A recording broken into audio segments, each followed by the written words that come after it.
Welcome back to the Deep Dive.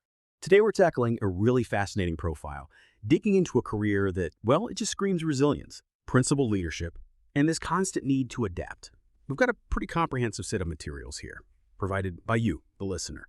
Our mission today, to really distill the core strategic lessons from the life and career of Vereesa Windrunner. We're going beyond, the usual ranger hero stuff. We want to understand the architecture of her leadership. How did she make that jump from being, yes, a highly skilled ranger, to becoming this vital leader, a really sharp diplomat, and maybe critically, this kind of ethical anchor in a world that's just constantly in flux? We're looking at strategic resilience here.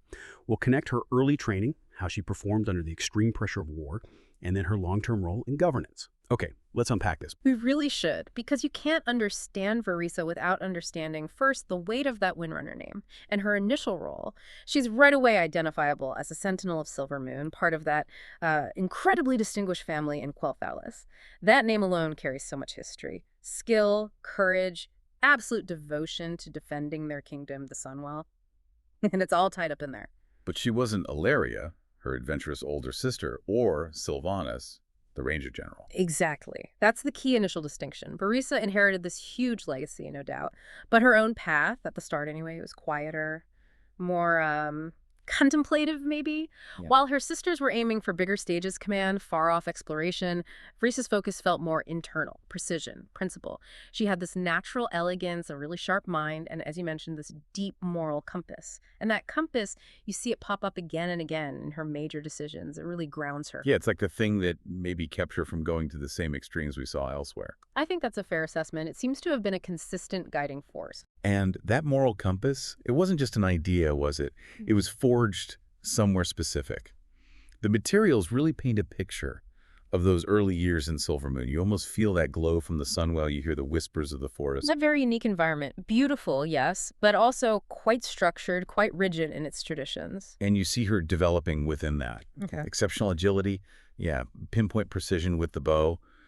Her movements are described as swift, deliberate, just screams discipline from day one. But here's what jumps out at me strategically, differentiating her early on. Ilaria wanted adventure. She looked outside Quel'Thalas. Vereesa, her first defining focus was internal, mastering the skills to defend the homeland itself. Right. She wasn't looking over the horizon in the same way. She was about stability, mastery within the existing structure. And I think that gave her this deep appreciation for the systems, the traditions, the very things she'd later have to rebuild from the ashes. And her education reflected that focus, but it was broader than you might think. What's fascinating here is calling it just ranger training really undersells it. Okay, how so? Well, yes, the martial arts, the archery, she excelled. That was almost the baseline, the entry requirement. But the deeper education, it involved intensive study, histories, multiple languages, the very complex diplomatic traditions of the High Elves, but also their allies, their potential enemies. So strategy wasn't just about the battlefield. Not at all. This broad intellectual training was, frankly, a strategic investment by her people. It gave Vereesa this profound respect for strategy, for cultural understanding, rather than just relying on, immediate force. Which explains how she developed into such a well-rounded leader later on. Precisely. She understood early on that winning a fight is one thing, but securing the long-term survival of your people, that takes wisdom, negotiation, understanding the other side. Her intellectual work, learning old treaties, the history of conflicts, it mirrored her physical training. Discipline, comprehensive, focused on deep understanding. That foresight must have been invaluable when she had to deal with, well, some pretty volatile groups later. Absolutely critical. And it wasn't just theory. This wasn't just sitting in a library. The sources show that even when she was young, her character, her skills, they were being tested. Small incursions, the growing threat of the scourge lurking in the distance. Right. She wasn't just reading history books. She was preparing to live through it. Her training with the Silvermoon Rangers, the really elite ones, it involved heavy specialization, guerrilla tactics, fast reconnaissance, deep stealth. Skills for survival, not just open battle. Exactly. Skills for disruption, for staying alive when things go bad. And her instructor saw it early. It wasn't just physical talent. She had this exceptionally sharp, strategic mind. She could process huge amounts of information under incredible pressure. Which led to that reputation she developed. Clarity under pressure. That mix of composure and decisiveness. It's rare, so rare. It's one thing to be brave, to charge in. It's quite another to, say, command a tactical withdrawal that saves most of your unit when the enemy expects you to panic and break. She was brilliant at that. And that ability, that composure, that became absolutely essential when the real test hit. The Third War. The ultimate test, yes. Devastating doesn't even begin to cover it. This wasn't just a war. It was the strategic shattering of her civilization. And it fundamentally shifted her leadership philosophy. It was a turning point. A massive one. And the sources really highlight this key decision she made. Alleria was already gone, dealing with external threats, bigger alliances. Vereesa chose to stay, to stand her ground in Silvermoon. A choice rooted in defending her home, her people, right then and there. Absolutely. A choice that cemented her leadership style, prioritizing the immediate safety of her people above grander external campaigns. She saw the horror firsthand. Arthas Menethel's forces, the villages destroyed, the forests burning, the corruption of the Sunwell itself. It was an abstract war for her. It was the destruction of everything she had trained her whole life to protect. Yes. And that trauma, that experience, it transformed her. From a sentinel upholding tradition to a guardian desperately trying to keep survivors alive. And here's where it gets really interesting. How that meticulous early training actually functioned under impossible pressure. Being brave is one thing, but Vereesa demonstrated this incredible ability to translate years of training into a practical, high-stakes crisis leadership. Right, in the middle of total chaos. Yeah. The sources show she wasn't just fighting. She became a kind of structural anchor, organizing defenses that were completely fragmented, leading desperate patrols day after day, and critically coordinating escape routes, trying to save civilians wherever possible. It sounds like she was constantly assessing, constantly adapting tactics on the fly. Absolutely. The material stresses that her tactical skill was the difference maker. It was key to minimizing losses, preventing total annihilation, and somehow maintaining the morale of those who were left. And that's two different skills, isn't it? Minimizing loss is strategy under duress. Maintaining morale is pure leadership quality, inspiring people to keep going when everything seems lost. She was doing both simultaneously. The cold strategist calculating odds, and the inspirational figure keeping hope alive. That makes perfect sense. If you connect that period, that intense trial by fire, to her overall profile, that's the crucible. Handling the immediate existential threat on the battlefield while also shouldering the massive, chaotic burden of civil responsibility, that combination forged the leader she became. The leader who could succeed after the war. Exactly. She proved beyond any doubt she could manage total crisis, protect her people, and strategize effectively even when her world was literally crumbling around her. That experience. It became the absolute bedrock for her later political and military roles. And that foundation wasn't just theoretical. It immediately pushed her into a huge non-military leadership role, right? No! After the devastation. Straight into it. She took on a prominent, frankly necessary role in the leadership trying to rebuild Silvermoon. This wasn't just a battlefield promotion. This was stepping into executive civic governance during an ongoing crisis. She got deeply involved in the actual mechanics of rebuilding. Reorganizing defenses, yes. But the sources emphasize the deeper work integrating military needs with the broader civic structures needed for a functioning society. Rebuilding from the ground up. Completely. And her leadership style here was apparently very collaborative, very forward-thinking. She had this core belief that rebuilding needed more than just strength.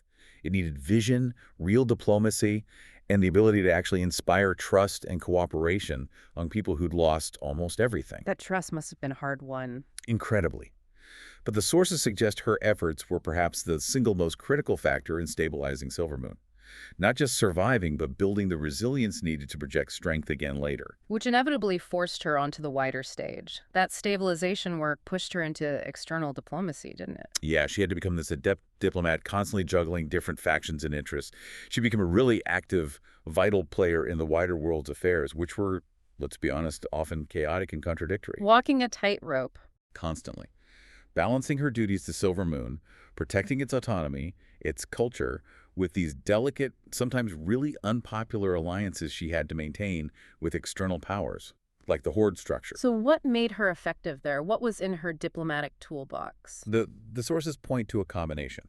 Empathy, genuinely trying to understand the different needs and histories of various groups, even rivals, high strategic intelligence, obviously, And remarkable foresight. Anticipating moves, perhaps? Yes, anticipating political shifts, resource conflicts. These qualities let her negotiate alliances, mediate potentially explosive disputes, and consistently protect the specific interests of the High Elves in a super turbulent landscape. And she gained respect beyond her own people. Definitely. Across different, often hostile factions, because she was seen as consistently intelligent, reliable, a tough negotiator, but reliable. But she never fully transitioned away from the military side, did she? She remained a commander. Never put the bow down entirely, no. She stayed a crucial martial commander, leading troops in major campaigns later on. You see her leading high elf units in big operations, the Northrend campaigns, various defensive wars against a global threat that popped up later. And what defined her command style in those situations? Precision, again, executing complex tactical maneuvers flawlessly, ensuring coordination across different groups in large operations, which is notoriously difficult. She specialized in that rapid recon and advanced strategic planning. So not just brute force. No, definitely not. It was about finding the weak spots in huge enemy forces, devising surgical strikes to exploit them. The key takeaway from her military command seems to be that constant calm under pressure. Rapid assessment of changing situations, making calculated decisions, always balancing the risk versus the potential strategic reward. It's sophisticated generalship. Absolutely. But that raises a question for me. How did she maintain that consistency, that judgment across war, reconstruction, diplomacy, such different fields? You mentioned her moral compass earlier. I think that's the core of it, her ethical anchor. Her personal qualities were arguably maybe even more influential than just her military skill. She was defined by this unwavering commitment to justice, a real respect for the dignity of all people, even captured enemies, and this willingness to speak up for the marginalized, those without a voice. That must have earned her loyalty. Fierce loyalty, deep admiration. But the sources are also clear it sometimes caused friction, with allies or peers who were more ruthless, more purely pragmatic. So her ethics weren't always convenient? Definitely not. There were times her ethical stance meant she refused the easy path, the expedient solution. But was that actually a weakness? I'd argue, and the sources seem to support this, that her ethical grounding was maybe her strongest strategic asset, ironically. It gave her clarity of purpose. She acted consistently with her principles, even when it cost her personally or politically. That made her reliable. And in a world of shifting alliances and betrayals, reliability is gold. Her word meant something. That made her a formidable negotiator because everyone knew she had a clear, unshakable bottom line. Reliability as a strategic advantage. That's interesting. And that consistency, that reliability of character, it gets even more fascinating when you look at her own family. The Windrunner legacy, it obviously shaped her profoundly, but her relationships with her sisters, Alaria and Sylvanas, taught her some very complex, sometimes cautionary lessons. Right, the famous sisters. How did they influence her path? Let's start with Alaria. Her life was all about grand adventures, and later, controversially, mastering the power of the void. Now that pushed Vereesa, it seems, to adopt broader strategic views, to see the need for adaptability. Even integrating potentially dangerous new powers. Yes. Learning from Alaria about the necessity, however difficult, of integrating emerging concepts, emerging powers, into your strategic thinking. She understood you couldn't just cling to tradition if you wanted to survive.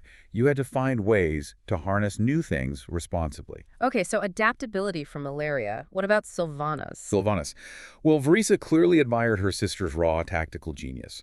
For a long time, Sylvanas was maybe unmatched in pure battlefield command. But Vereesa was also deeply, constantly wary of the extremes Sylvanas went to, the compromises made in the pursuit of power. She saw the potential cost? She saw it up close, in painful detail. What happens when a leader crosses certain moral lines? So this whole family context had forced Vereesa to develop this really nuanced sort of three-dimensional approach. Blending caution and initiative. Exactly. Blending the caution learned from Sylvanas' path with the bold initiative she saw in Alaria. Combining compassion with sharp strategic thinking, making sure loyalty didn't override moral judgment. It's a complex balancing act. And that nuanced, adaptable approach, that's really what defines her continuing role, isn't it? Yeah. Even now. Her influence isn't just about direct command anymore. Right, it's broader. She's still deeply active in civic and military matters, making sure the High Elves maintain their autonomy, but also their influence within the larger political structures. Her advice is still sought out by various factions. It shows her ability to navigate these complex landscapes hasn't diminished. Still a key player. Absolutely. But what I find just as vital, looking at her long-term impact, is her commitment to shaping the future through mentorship. She doesn't just hold on to her knowledge. He passes it on. Actively. Yeah. Training young rangers, diplomats, future leaders. And her curriculum, it's not just technical skills, how to shoot straight, how to draft a treaty. It's focused on the ethical frameworks, the strategic thinking needed for modern leadership. What are the core elements she emphasizes? Based on the materials, it seems to boil down to 3 pillars, honed over her own career. Foresight, anticipating threats before they fully emerge. Moral clarity, never losing sight of why you fight, what you stand for. And crucially, radical adaptability, making sure they can handle the inevitable disruptions, whether technological or magical, that the future will throw at them. Which brings us right back around, doesn't it, to that core duality. Right. Tradition meets innovation. Vereesa is absolutely deeply respectful of Quel'Thalas' history, its customs, the Sunwell's legacy. Those are the foundations. Unshakable foundations. And this is the key to why she's endured. She fully gets the need for adaptation. The requirement to embrace change when facing new threats, new technologies, disruptive magic. Just not choosing one over the other. No. It's this complex balancing act. Honoring the past while actively shaping a resilient future. That's why Silvermoon, why her people, continue to thrive in a world that's constantly changing, constantly throwing curveballs. She's the ultimate guardian in that sense, the leader, who knows that to truly protect tradition, sometimes you have to be the most innovative person in the room. Preserving the past not as a museum piece, but as something living, evolving. Exactly. So what does this all mean for us looking at this profile? Vereesa Windrunner's story is just this powerful, incredibly detailed case study in dedication and wisdom earned the hard way, and this unparalleled resilience built on character consistency. Yeah, her enduring impact is really defined by the depth of her contributions. She's a figure whose legacy isn't just about battles won. It's about that deeper work cultivating trust over decades, fiercely protecting cultural identity, and consistently guiding the next generation with a clear, steady moral compass. She really embodies that holistic leadership idea. Absolutely. She seamlessly integrates the soldier, the diplomat, the historian, the ethical guide, all into one functioning strategic whole. So here's the final thought to leave you with. Vereesa's long-term success really hinged on this ability. Honoring ancient traditions, mastering a very specific legacy, while at the same time embracing radical change, integrating disruptive new ideas and powers, even controversial ones like those connected to her sister Ilaria. Her leadership was all about that strategic balance.